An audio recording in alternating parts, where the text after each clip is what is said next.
And welcome to Keto Show. Welcome to another exciting time today. I'll be speaking on knowing when to bypass protocol and use initiative.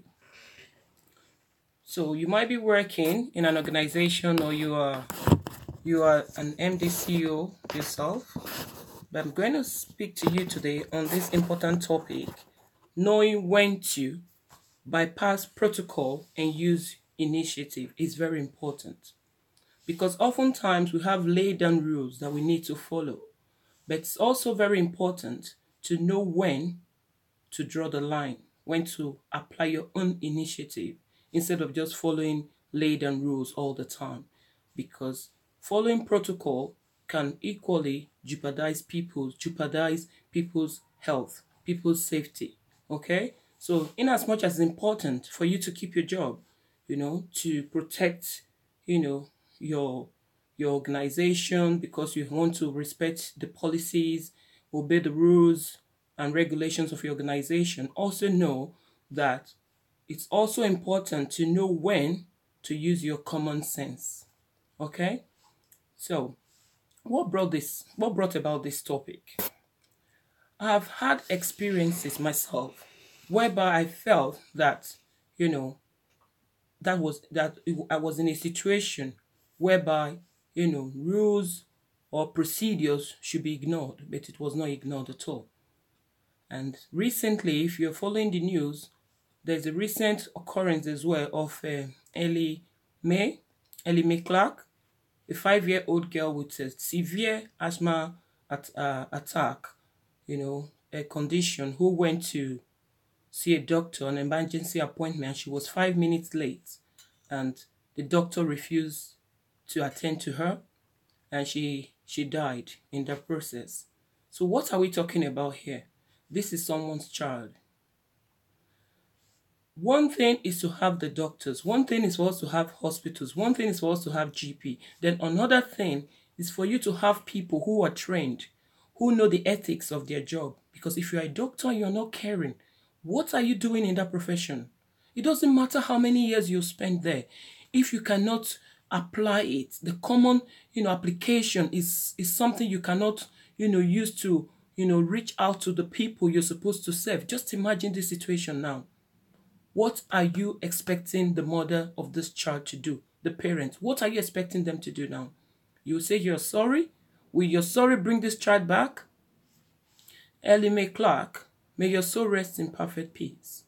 Sorry that this incident has happened, that I've taken your death suddenly, but I really sympathize with your family at this, crucial time. If you're a doctor, you're in any position, especially doctors in this situation now, please, please, please, please, do not allow such incidents to happen again. Because there are situations where you need to ignore your procedures. Please. When you get to a GP early, you're never seen on time. 190 something percent of the time. When I get to the GP on time, I'm not seen at the time I've been booked for. But when you come late, they make it so serious. How can a child not be seen because she's 5, even if she was 10 minutes late, or because you can check her record and see that this is an emergency situation, you need to see her. That is when you should use your initiative. Procedures are good, but they are not good enough if initiative is missing. Okay? So whatever the procedures you have in place, no matter the protocols you are meant to follow at your place of work, if you cannot apply your initiative when situation like this arises, if you cannot apply common sense, then you're as good at not, doing that job at all. This brought me to the incident that occurred, in 2003 as well, when I went to have my first child. On that day, I didn't have a meal 2 days prior to my delivery date, and I because I had chickenpox and I lost appetite completely. But just before I went into labor, if my sister's neighbor brought some gizzards, because it was the son's birthday, and snack, and I was able to eat some of those gizzards and at least one of those buns thing that she made on that day. That was the only time I've eaten in 2 days. I lost appetite completely because I wasn't feeling well. And now I've gone into labor in the hospital. I've delivered successfully, bouncing baby boy. But I said to this nurse that I'm so hungry. Please, can she give me something to eat? This woman said to me, no, sorry, we can't give you food until we put you into a room.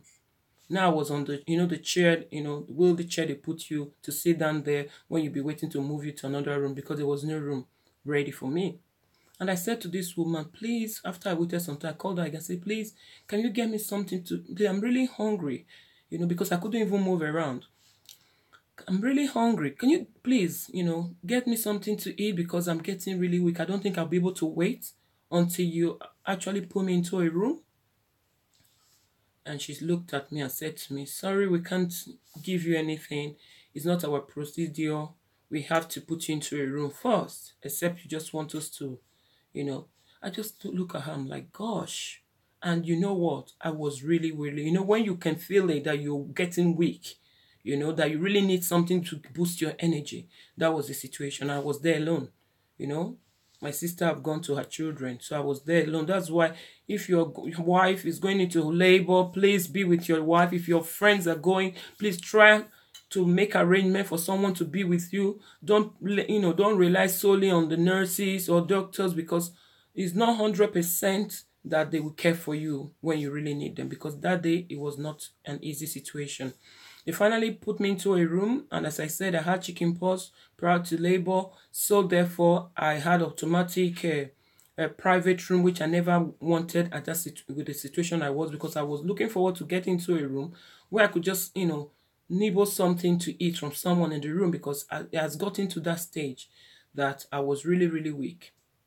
But unfortunately, I was in a private room, so I was by myself, nobody to talk to.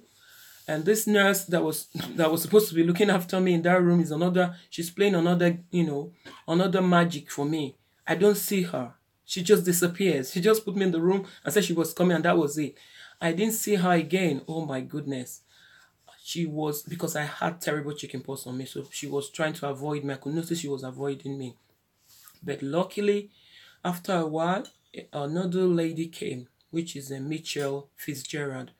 God bless you, Mitchell Fitzgerald, because you are so passionate, about what you're doing as a nurse. You're so passionate. You never saw chicken pox. All you could see was a new mom who needed your care. And I thank you so much, because you were really, really professional, caring. You are in the right profession. I hope you're still there working as a nurse in Ballinasloe Hospital. I want to say thank you so much. And if anyone knows her, as I'm talking about this situation now, please tell her a big, big thank you for me, because she actually saved my life. If you want to see how she saved my life, continue watching the show. So, Mr. Fitzgerald, came, and the other nurse who was avoiding me handed over to Mitchell. And I was like, oh, thank God. Thank God this one has come, and this one is so, so caring. Mitchell was exceptionally, caring. She was the opposite of the other nurse that I've been battling with, that could barely even see me. I can't even remember her name. I can't even see, if I see her, I don't even know how she looked, because she checked in, and she put me into that room. That's how she would just go. She would tell me she's coming. She just keeping me, even to touch me. She don't even come near me. She would just be talking to me as if she's talking to a ghost. So, Mitchell came in very pleasant, did a handover. But at this time, that's why people watching this show, it might be your situation. You might say, oh, what's mine? My job doesn't entail, looking after people. It might not be human beings you're looking after. It might not be health issues. It might be other situations that you're handling. Please try to put yourself in people's shoes. Show empathy to, people are becoming very heartless now. Please don't be hardened. We are humans. God have made human beings to have empathy with, for one another. But oftentimes people act, very mean and care less about the others. So what happened on this situation was, as I was still waiting to eat, I went to the bathroom, and as I was in the bathroom, I just realized that life was going out of me. I was becoming so, so weak. And Mitchell was in the room there helping out with my stuff. And I said to her, please, Mitchell, could you pour me water? And she was like, she came to me and she said, oh, you're lovely, your lovely nightgown. Please, please, not your love. I said, no, Mitchell, I need you to pour me water. Ignore the gown. I'm not myself. I'm getting really weak. And she looked at me and I heard her telling me, don't do it, don't do it, don't do it. That's all I heard her say. And after I heard her saying, don't do it, I just saw a narrow road and I didn't know where I was. But because she didn't want to just follow only protocol, she obeyed that voice. I said to her, pour me water. Please pour me water. She obeyed it. She poured me water and I came back to life. Unbelievable. If she had wanted to make a call to go and, call the doctor to come and see me and follow procedures and protocol, as I'm talking to you today, I will not be here. I won't be here because there's no second that she would have wasted that would have still kept me alive. I've never felt, like that since I'm an adult. I can't remember, feeling like that in my life before, but you can just see that the body, that's why I say this body, my God, when the spirit leaves is nothing. I could just feel, that kind of, some kind of weakness, something just like if your soul is moving, something separating from the other. Unbelievable experience, my dear. This woman obeyed that voice. Hello, C4 baby, how are you, darling? Thanks for watching. This woman obeyed that voice and she actually poured me water and that revived me. If she had followed procedure, by now I would be no more. The next thing they will do is to contact my husband and hand my baby to my husband to look after my newborn bouncing baby boy that I had. So what am I saying here? There are situations in life that you actually need to bypass protocol and use your initiative. Very, very important. It is very important we do that. You cannot follow procedures 100% at all times, because if you do that, you might lose lives. People might go to their early grave. This is the same thing that's happened in the case of Ellie Mae Clark, okay, in Newport, in South Wales, that happened recently, where she was late for an emergency appointment and the doctor refused to see her because she was 5 minutes late. How can a doctor who have gone to school 1 year, 2 years, 3 years, 4 years, you go to school, you study and do all that, and you refuse to use your initiative, and look at how he has failed. He or she has failed in his profession. He has failed humanity. He has failed this little girl. He has failed the family. He has failed me. Because if he had just used little initiative, common sense, and said, listen, this girl is late, I have to see her because she needs to be seen. When you are watching this show, you go for GP appointments. If you are booked to come for 10 o'clock and you are there before 10, are you seen at 10 o'clock all the time? The answer is no. It's not always. I've been for appointment very early and you'll be there waiting and they will tell you, sorry, they are running late, or they will see you when it's possible. That's what they will tell you. So why is it that when you are late and you really need attention, you are not being seen?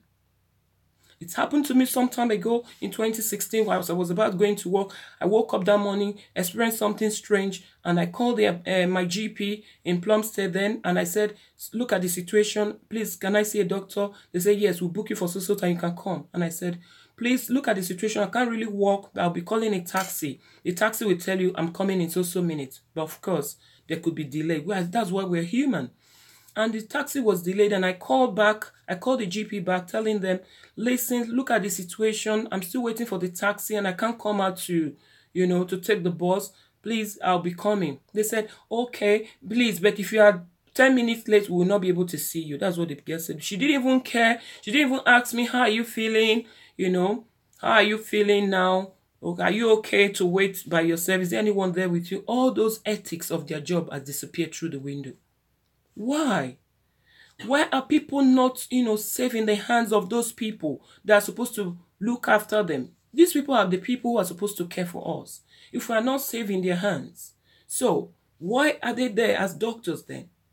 And that thing really shocked me. Even with everything I told them, the situation, I got there, when you even get there and you're 5 minutes late, by the time you stay on the queue, or 4 minutes late, before you stay on the queue, you will now be 10 minutes or 15 minutes late. They will see you that you're already there, but they can't see you because you have to join the queue.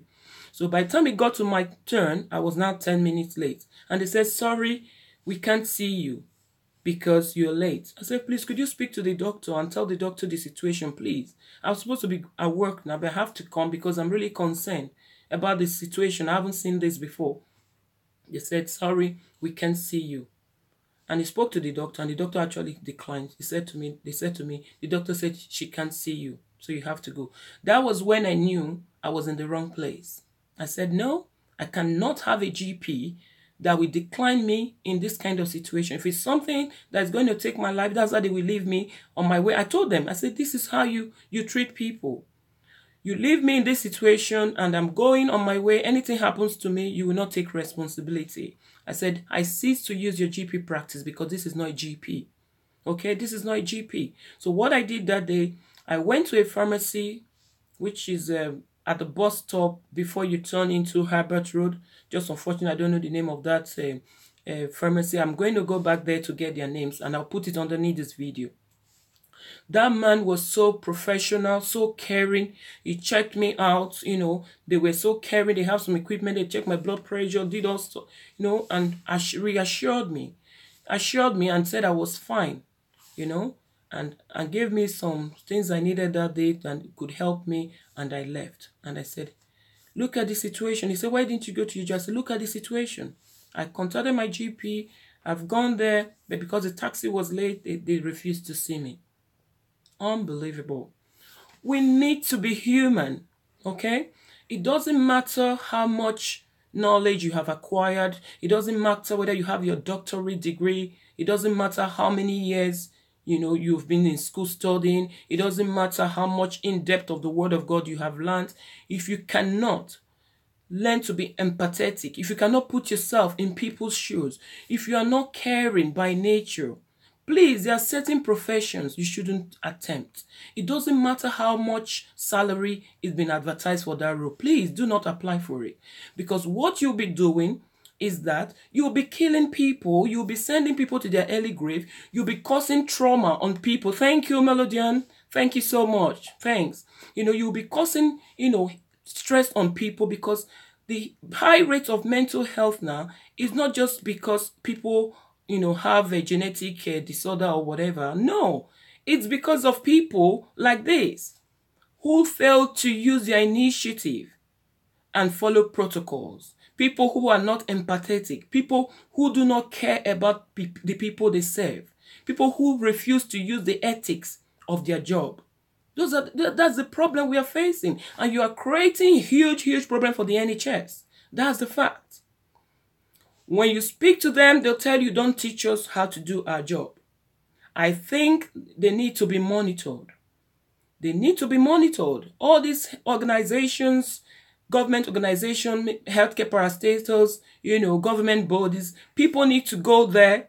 Maybe the MP go there as a patient, or one of the TDs just go there, is MP in England. If you're in Ireland, maybe your TD, another country, any of these officials, just go there as a patient and see how we are being treated. You can't sit down in your office and think everything is going well. There should be routine checks. We need to do it, because look at this poor girl, 5-year-old girl, Ellie Mae Clark, who have lost her life because of someone's, strictness on following procedure and protocol that make no sense because she is late. If she had come earlier, 5 minutes earlier or 10 minutes earlier, would you have seen her at the time you booked her for? The answer is no. You are going to GP yourself. You're watching me. You've been to GP appointments. Were you seen on time? They give you excuses. Oh, we're running late, or we'll see you when he's ready. Sometimes they don't even come to you and apologize or tell you why you have not been seen. You are the one to go and ask them. I have an appointment for so time. I'm here. I've not been seen. They'll say, okay, the doctor will call you when the doctor is ready. That's what we hear every day. So why can't them use initiative when we are the one that they need to, bypass the protocol to save our lives? This girl's, death is really painful, because when I see things, that's why I said Kate O show is a show for change. If you don't care for humanity, you might not find this show interesting. If you are the kind of person who don't care, you don't really care when things do not affect you, you don't really bother, you only think about yourself, then this show might not really be interesting to you. But if you are someone whom God have created and really, you're human. I read the note today someone sent to me, and he said it's different from being a human being and being human. You can see that. So you need to be human. And for you to be human, you need to care. You need to show concern. When things are happening to someone beside you, don't say, I don't care. You need to care. Because like this lady I spoke to you about, the nurse, that I was talking to you about who attended to me in 2003. 2003 is not today. How many years now? This year makes it 15 years. But you can see I've not forgotten about the experience. I can still remember it as if it was yesterday. Imagine if I died, in that hospital.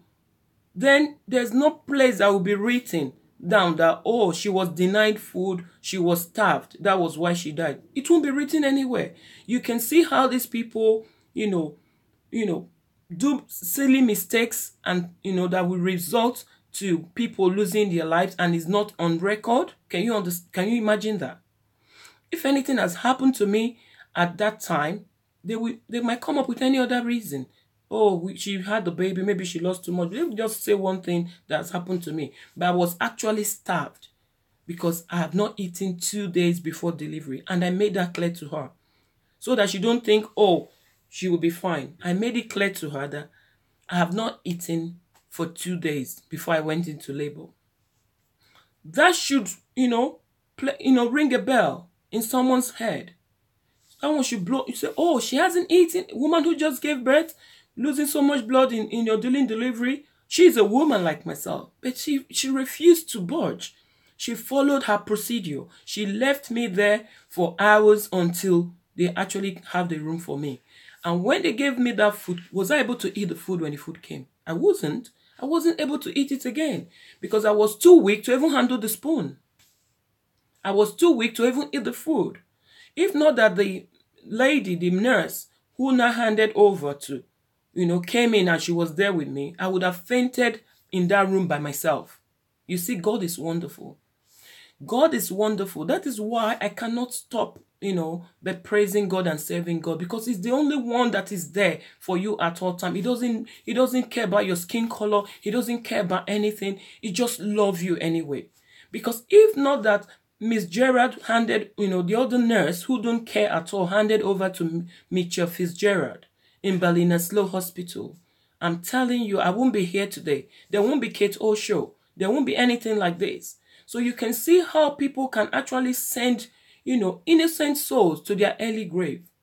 Because she never stayed there with me. So if she wasn't closing and she handed over to Mitchell Fitzgerald, she wouldn't even know what was happening to me in that room. Probably she will not come until when she's closing or another nurse is handing out. They will come there, they will say, oh, there's a body in that room. That's what they will say. And there's a baby there. Then they will start dealing with the aftermath. Please, people watching me, use your initiative. At your place of work, in your business, it's important you use your initiative. If you don't know what initiative is using your common sense. I tell people that wisdom is free, but it's not cheap. But for you to apply wisdom is important in everything we do. So, this GP issue I spoke to you about, you can see how devastating it was at that time. But thank God there's a pharmacist who knew his job. He knew that he was there to care. And he didn't tell me, oh, you didn't book an appointment with me before coming, or sorry, we are busy. He attended to me. He checked my blood pressure. He reassured me. He told, he checked my weight. He did all the check he could do with the equipment that was available. And he reassured me that everything is fine, that what I should do to help, the situation I complained about. So what am I saying here? If you are in a job, know that you are there to minister to people. You are in a business. Your position is to minister to people. Being a minister of God is not just being a pastor. Please, we should get this right. Human beings are made to show love and compassion to one another. That is how God has created man originally. If you are deviating from that, that means there's something wrong in you. You need to watch it. You need to work it out. You cannot say, oh, This is all we can do. We can't help it. This is how we do it. You don't really care what happens until you see somebody drop down. Then you now realize, oh, this is serious now. Please don't play with people's life. Life has no duplicate, my dear. Life is too precious to toy with. You do not have the power to create a fly, how much more a human being. So it's important you care for people. In any position you find yourself that you have to attend to people, please love people and care for them. Love people and care for them, because it is important we look after ourselves. And if you're watching this show and you've had a similar experience, please leave your comment. Let us hear from you. You can send me an email. It's ketoiregbu@gmail.org. Okay? .com, sorry. And my website is ketoiregbu.org, right? And my email is ketoiregbu@gmail.com. Okay, but now I think it's not accepting email this present. I'm trying to delete some files. It's telling me it's about the limit. It's exceeding the limit, my limit. But you can reach me also on Facebook. It's Keto Show or Iregbu. You can leave me a message on Facebook as well. You can connect with me on LinkedIn, which is Keto Iregbu. Please connect with me and tell me what you think. I'll leave your comments underneath this video as well. And if you have not subscribed to my channel, please subscribe and put your bell in your notification alerts. So when I go live, you'll be able to join me. Because it's important we address issues like this. Issues of concern. We need to change. We need to change things. We need to move forward. We cannot continue doing the same thing and expect different results. Okay? For us to get that result, for us to correct our mistakes, we must accept our mistakes first. If you are there and you say, no, don't criticize the doctor, don't do this, then you are not ready for change. Okay? We need to criticize anything that is not good. We need to correct it. Give feedback under my videos as well. If you don't want feedback, as I always say, it means you don't want to grow. You don't want to get better. I will love feedback. Please give me feedback. What do you want me to do differently? Tell me. Okay? Tell me. And if you like this video, thumbs up for me.